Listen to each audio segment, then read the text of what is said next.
ድንቅ ያተወውን ብቃት በበሳል ዳይሬክቲንግ የምናውቀው ሙሉዓለም ጌታቸው ነው።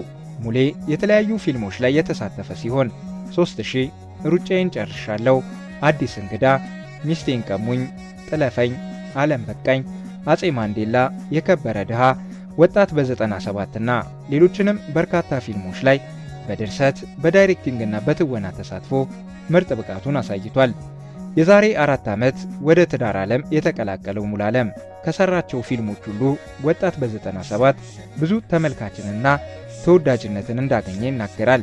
የፊልም መሰረቅ በሀገራችን ትልቁ ፈተና እንደሆነ የሚናገረው ሙሌ ብዙ ለተለፋበትና ተደክሞበት የሚሰራን ስራን መስረቅ ትልቅ ግፍ ነው፣ የሞራል ውድቀትንም ያመጣል ይላል።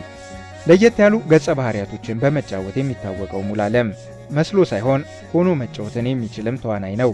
ከትወናው ባሻገር በበሳል ድርሰቱና ዳይሬክቲንጉም ይታወቃል።